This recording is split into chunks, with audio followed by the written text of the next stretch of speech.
It is freezing. It is like 19 degrees. You can see all the ice on the road and on the trails. And we're gonna see if we can get a ride in. Hopefully this chain will last. I really just need some exercise. There's some black ice everywhere. But everything should be frozen right now. All right, it is shifting. The shifting is something I have to, oh, yeah. Yeah, like the ice, it completely just wipes out there. So, you know, in case you guys don't know, I do a lot of mountain biking, and I used to be more into road cycling. And then I got into mountain biking. I was like, oh man, this is much more fun. But I don't do it to a high degree. I'm actually very, very slow. And I do it for the exercise, but I just enjoy these little trails. And if you're a dual sport rider, I really think you should, considering buying a mountain bike and doing some riding, I think it would improve your dual sporting skills. The bike that I'm riding now, it's a Trek Top Fuel 8, and it is the top of the line back in the day. Of course, they have newer versions, like they have the 9 point whatever, but this one is really good. I always liked it.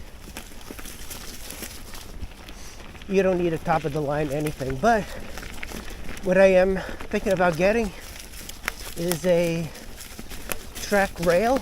It's a EMTV, electric mountain bike. Some logs that fall in here. Oh yeah, you can definitely tell that the ground is frozen solid. It's really interesting. You know, I've always thought that, here's some deers. I always thought it was important to ride bikes and motorcycles. I think it gives you different skills.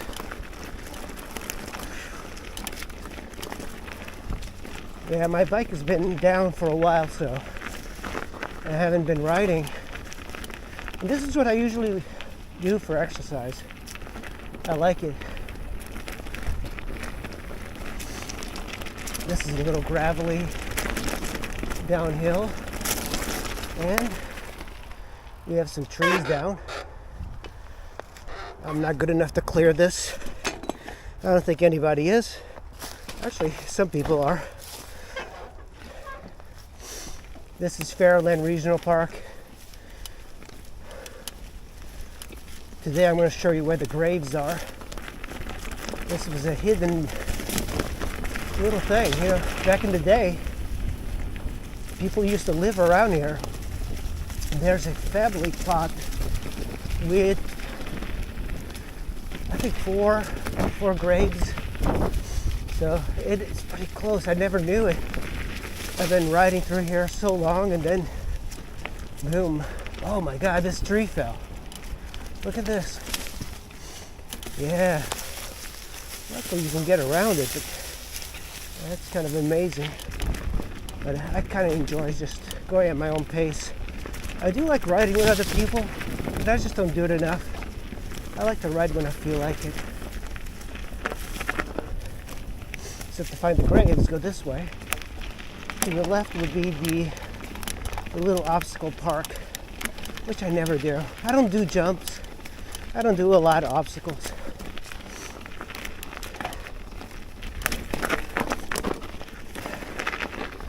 I hate having my bike down. To find the tombstones, graves to the left here.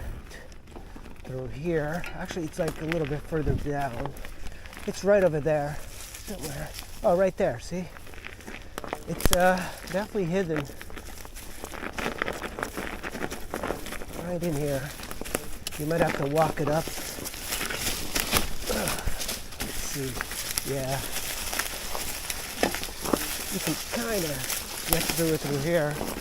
There's the graves. all this time, I had no idea that they were here.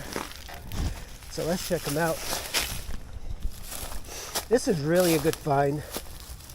Edward West, born 1852, died 1899, asleep in Jesus. And this one is Mary West, the wife, born 1954, died 1895. And there's additional graves. Some people say there's just it's a thing, but I believe this is the daughter. And it broke off, see? It just collapsed. And there's another grave over there, right over there. And another grave over here. So 1, 2, 3, 4, 5. 5 graves, as far as I know. And an interesting thing, a little spooky. You see this depression? That's where I guess the coffin would be. You know, it collapsed. Same thing on that one. The coffin collapsed. You can definitely tell that one. And this one, same thing. So it collapsed on the coffin. And the interesting thing is, there's a story, an article written saying that, you know, most of the time when you were poor, you couldn't be buried in a cemetery because you had to pay. So this is the reason people buried themselves, or somebody else buried them, in their property. And the house that these people lived is right over here. You see remnants of the house right here. Yeah, right there. So the trail actually goes through here. So right in here you still see the foundation of the house. That's the walls. Kind of cool that these existed. So that's the only remaining sections of it. That's a wall. So I guess it was an L-shaped house in Fairland Park. And I believe this is the fireplace that collapsed that way. Yeah, really interesting. I mean, all this time riding here, and I never knew. I'm not going to do a full ride of Fairland.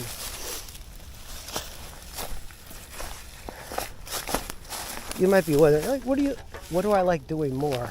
Dual sporting or mountain biking? You know, the dual sporting is pretty cool. I mean, in this area, you can't really ride a dirt bike through here. I guess you could, but it's really just a hiking / mountain biking trail. But when you do dirt riding, you still are getting a nice workout. Not so in street riding. Here's this car. So I don't know what kind of car this is.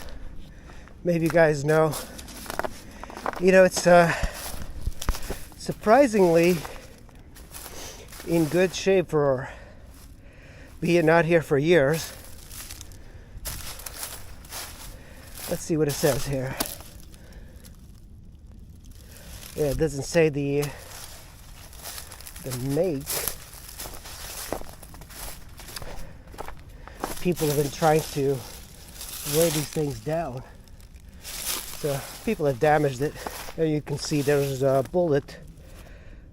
I think these are bullet holes, and that's a forklift. I can open this thing. Whoa. That's there's nothing there.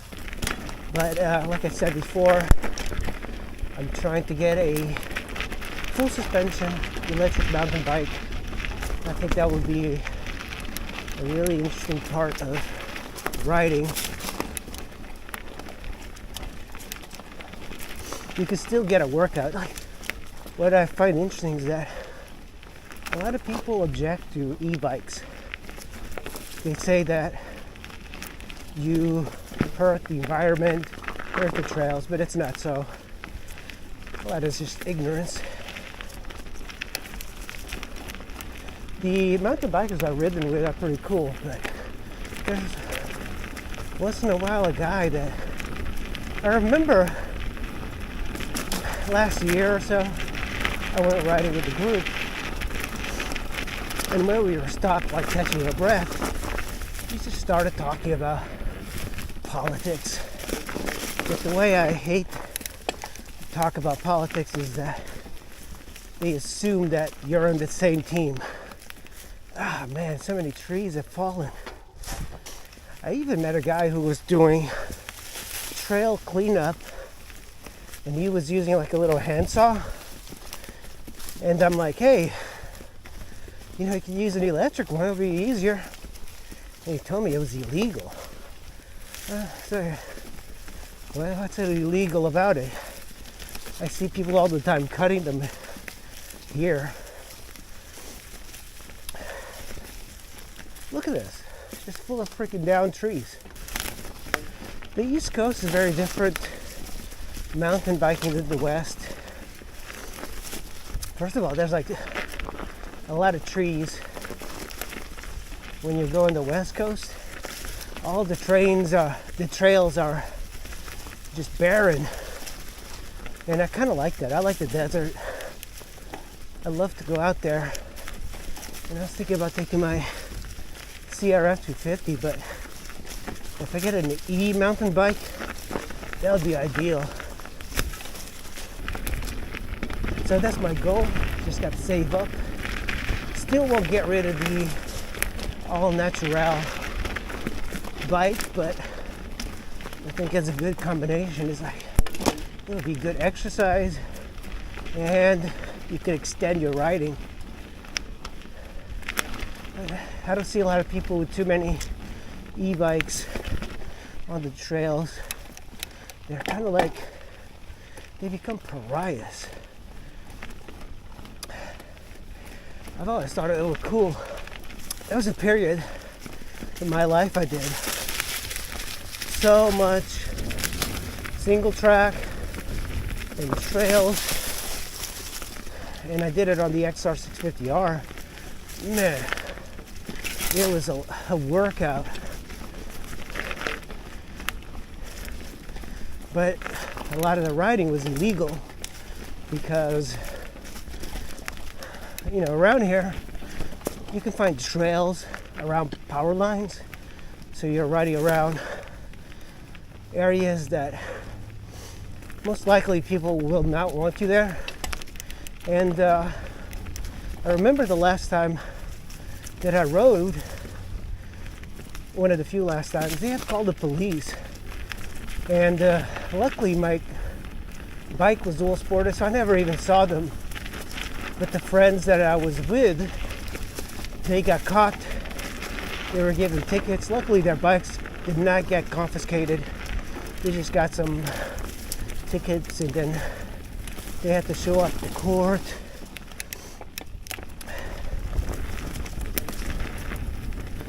So that's the reason I don't do a lot of dual sporting around here. It's just not, there's not a lot of it. This area has got so much civilization, so many people that there's very few places to ride. So the guys that have dirt bikes, they ride on the street.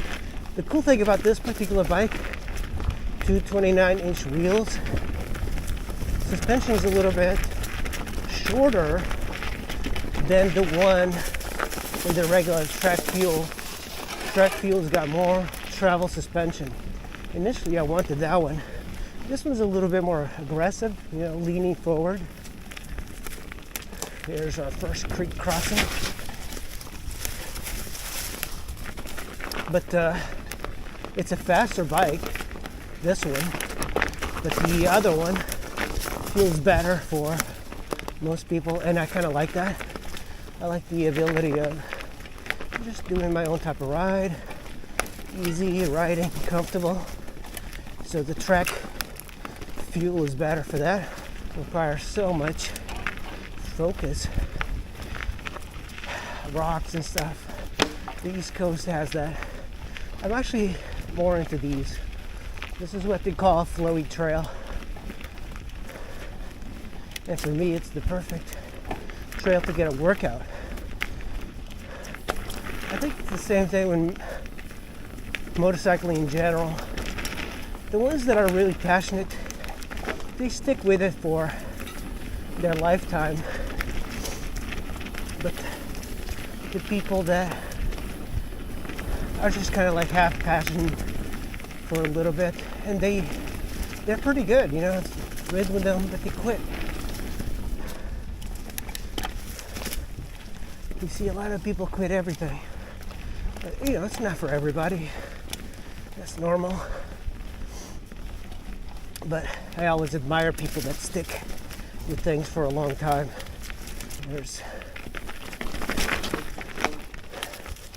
That's a little creek, but the way it goes down is sharp. If you ever get one of these, this is the way to go. A couette, I think that's the name of it, trail or a bike rack, and you just put it like this, arm up, lift it onto here, and it is extremely stable. This thing, I love this rack. But yeah, Trek Top Fuel 8. I did buy the cassette, but it's pretty good shape right now. But I do have to replace this shifter cable and tubeless tires, converted to tubeless using tape, same front and rear. Max's front. This is a Crypto, whatever it is. Buntragger pedals, SRAM components, NX, 12-speed, one ring up front. That's all you need for mountain biking. Once you go one ring up front, you just never go back, especially with a closed ratio cassette. It's so much nicer. Suspension, float, DPS. This one's got an interesting thing, is that you have a lever here and you can lock the front forks and the rear shock. So that's more for cross country, for going faster. If you want to ride on the road, that's the better way to go about it. The suspension still works, but not as hard. So you transfer more energy to the pedals. But yeah, 29-inch wheels, hydraulic brakes. It's just riding really well. New chain, didn't skip. The only thing that skipped was the shifting, so I'll have to take care of that. Anyway, guys, this is a good way of doing some dirt riding on a bike like this. And of course, I will be getting an mountain bike to try it out. I think that's going to be my next step on this. All right, I'm going to head home before the snow comes. Thanks for watching. Hit like, subscribe, and I'll see you in the next one.